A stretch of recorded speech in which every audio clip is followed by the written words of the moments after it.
एखादं आंदोलन मोठं होतं ते त्या आंदोलनाचं नेतृत्व करणाऱ्या कार्यकर्त्याच्या प्रामाणिकपणामुळं. महाराष्ट्रामध्ये मराठा आंदोलन मोठं झालं, किंबहुना या आंदोलनानं सरकारची झोप उडवली. त्याचं पहिलं कारण म्हणजे मनोज जरांगे पाटील हे जे आंदोलनाचे नेतृत्व करतायत, हे नेते हे प्रामाणिक आहेत आणि अतिशय प्रामाणिकपणानं समाजाच्या हितासाठी या कार्यकर्त्यानं बाजू लावून धरली आणि त्यामुळं हे आंदोलन मोठं झालं. परंतु या आंदोलनामध्ये आता अशी काही मंडळी घुसलेली आहे, प्रत्येक जिल्ह्यामध्ये वेगवेगळी मंडळी असेल, परंतु अशी काही मंडळी घुसलेली आहे. तर ही सगळी मंडळी मनोज जरांगे पाटलांच्या विचाराचं अपहरण करते काय, असा प्रश्न सध्या निर्माण झालाय आणि त्या विषयावर आज आपण बोलणार आहोत. नमस्कार, मी राजू पाटील आणि आपण पाहताय द रिंगण लाईव्ह. मित्रांनो, काल मनोज जरांगे पाटील हे लातूर जिल्ह्याच्या दौऱ्यावर होते आणि लातूर जिल्ह्यामध्ये त्यांनी ठिकठिकाणी संवाद बैठका घेतल्या. त्यामध्ये निलंगा, औसा, लातूर हे प्रमुख तालुक्याची ठिकाणं आणि या संवाद बैठका घेऊन त्यांनी आपली भूमिका लोकांच्या समोर मांडली, लोकांच्या समोर मांडण्याचा प्रयत्न केला. या संवाद बैठकीसाठी सामान्य मराठा कार्यकर्ते किंवा सामान्य मराठा समाज मोठ्या संख्येने उपस्थित सुद्धा राहिला. परंतु लातूर जिल्ह्यामध्ये जेव्हा मनोज जरांगे पाटलांचं आगमन होतं तेव्हा मनोज जरांगे पाटलांच्या विचाराचं कोणीतरी अपहरण करतंय. मनोज जरांगे पाटलांनी काय बोलावं, मनोज जरांगे पाटलांनी कुठली सभा करावी, मनोज जरांगे पाटलांनी कुठं जेवावं, कुठं थांबावं, कोणाचा सत्कार स्वीकारावा, कोणाचा सत्कार स्वीकारू नये, याचं संचालन लातूर जिल्ह्यामध्ये कोणीतरी करतंय. अशा प्रकारची जोरदारपणे आज चर्चा आपल्याला सर्वाला ऐकायला मिळालेली आहे. आणि त्यातही मनोज जरांगे पाटलांनी काल 2 ठिकाणची जी भाषणं केली, या भाषणामुळं मनोज जरांगे पाटलांच्या विचाराला कोणी हायजॅक केलेला आहे असा प्रश्न निर्माण झालेला आहे आणि तो अत्यंत महत्वाचा आहे. काल मनोज जरांगे पाटील जेव्हा निलंग्यामध्ये गेले तेव्हा निलंग्याच्या सभेमध्ये त्यांनी औशाचे आमदार, भारतीय जनता पार्टीचे आमदार अभिमन्यू पवार यांच्यावर इतकी जोरदार टीका केली आणि सांगितलं की कुठल्याही किमतीमध्ये अभिमन्यू पवार यांच्या कपाळाला भविष्यामध्ये कधीही गुलाल लागणार नाही याची काळजी मराठा बांधवांनी आणि मराठा समाजाने सगळ्यांनी घ्या. आणि लोकांनी टाळ्या वाजवल्या, परंतु या कुठं वाजवल्या, निलंग्यामध्ये वाजवल्या. आणि हेही सांगितलं की अभिमन्यू पवार माझ्याकडे कसे आले होते, माझ्या बाजूला कसं बसले, माझ्या कारखान्याचं उद्घाटन होऊ द्या कसं म्हटले, देवेंद्र फडणवीसांना कारखान्यावर येऊ द्या कसं म्हटले, यावरही त्यांनी भाष्य केलं. आणि लोकांनी मात्र जोरदारपणे या भाषणाचा आनंद लुटला आणि टाळ्या वाजवल्या. काही तासाच्या नंतर म्हणजे अवघ्या 1.5-2 तासात त्यांचं पुन्हा औशामध्ये भाषण झालं. औशाचे आमदार तर अभिमन्यू पवार आहेत. औशाच्या मतदारसंघामध्ये जेव्हा मनोज जरांगे पाटलांचं भाषण होतं, समोर 2-3 हजार मराठा बांधव उपस्थित राहतात आणि औशाच्या आमदारांनी अभिमन्यू पवार यांनी मनोज जरांगे पाटील यांना अटक करण्याची मागणी केली होती. या पार्श्वभूमीवर मनोज जरांगे दादा औशात काय बोलतात याकडे पत्रकारांचंही लक्ष होतं, नागरिकांचंही लक्ष होतं आणि मराठा समाज बांधवांचंही लक्ष होतं. परंतु मनोज जरांगे पाटील औशामध्ये आले आणि त्यांच्या भाषणामध्ये कुठेही अभिमन्यू पवारांचा उल्लेख नाही किंवा त्याचं म्हणले नाही की यांना गुलाल लावू नका, यांना पुन्हा पराभूत करा किंवा हे माझ्याकडे आलते, माझ्याकडे असं झालं, काहीही औषध बोलले नाही. लोक ऐकायला इच्छुक होते की अरे कमालच आहे, निलंग्यामध्ये जाऊन औशाच्या आमदारावर मनोज जरांगे पाटील जोरदार टीका करतात आणि औषध मात्र एक अवाक्षर सुद्धा काढत नाहीत. औषध फक्त आणि फक्त देवेंद्र फडणवीस यांना टार्गेट केलं जातं आणि त्यांच्यावरच प्रहार केले जातात.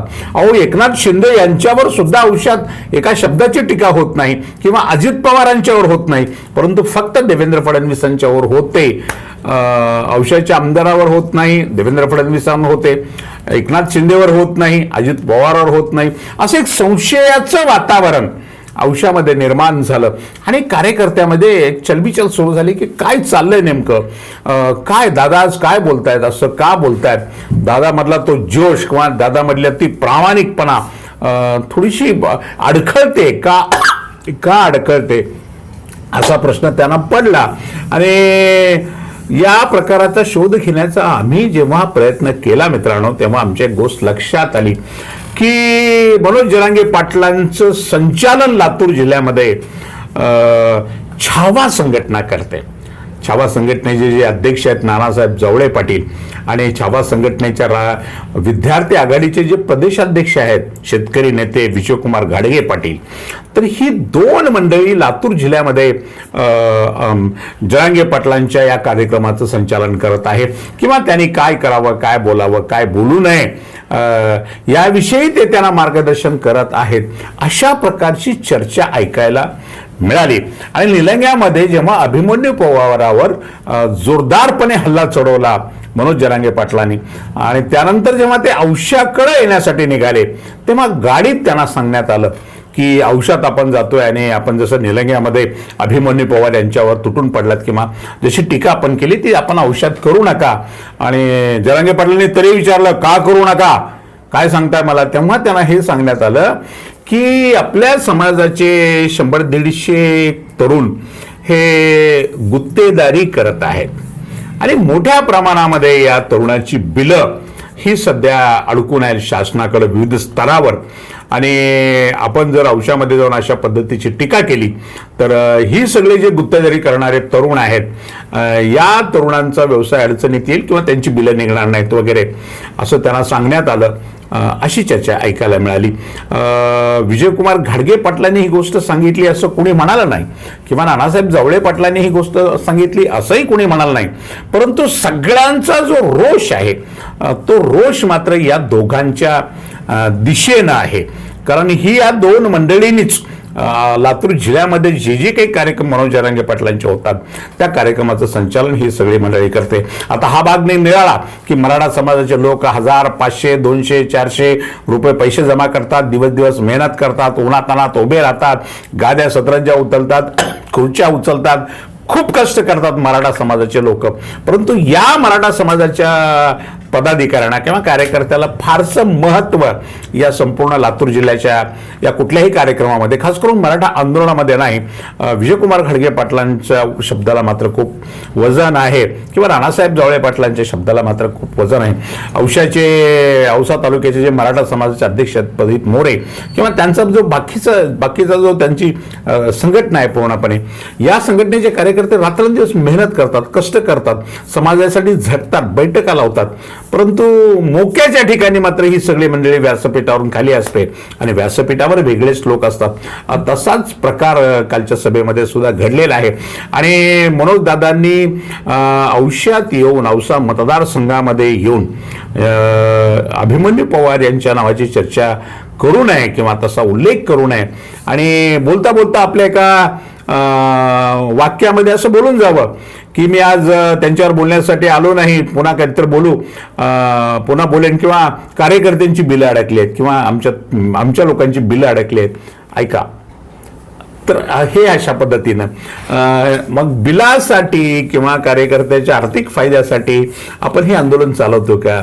मराठा समाजाचं आंदोलन हे मराठा समाजाच्या सर्वांगीण विकासासाठी आहे का 100-150 कार्यकर्त्यांच्या गुत्तेदार कार्यकर्त्यांच्या बिलासाठी आणि फायद्यासाठी आहे?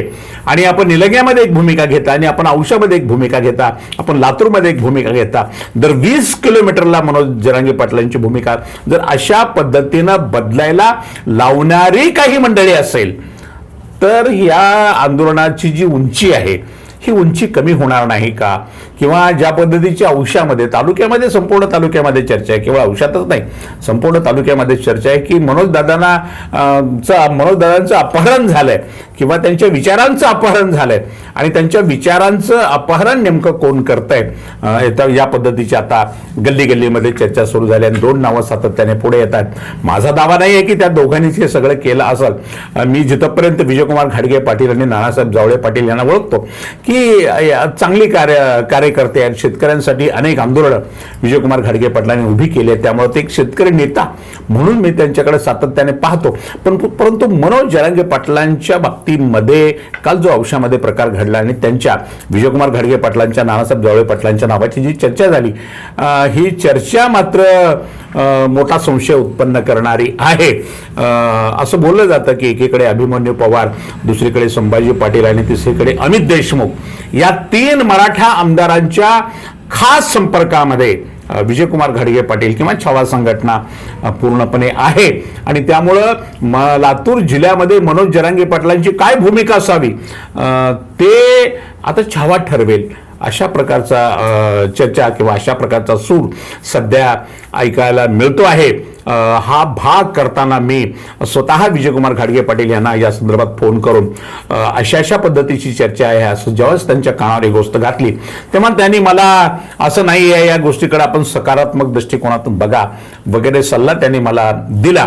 काय असेल ते शेवटी मराठा समाजाचे तरुण, मराठा समाजाचे कार्यकर्ते, मराठा समाजाचे पदाधिकारी या भागातले या प्रकरणामध्ये नेमकं काय आहे हे शोध घेण्याचा त्यांचा प्रयत्न होईल. ते शोधतील, कारण त्यांना छावापेक्षा, घाडगे पाटलांपेक्षा सुद्धा किंवा 100-150 गुत्तेदारांपेक्षा सुद्धा किंवा अभिमन्यू पवारांपेक्षा सुद्धा किंवा संभाजी पाटील, अमित देशमुख यांच्यापेक्षा सुद्धा समाज मोठा आहे, समाजाचा प्रश्न मोठा आहे, समाजाचं आंदोलन मोठं आहे.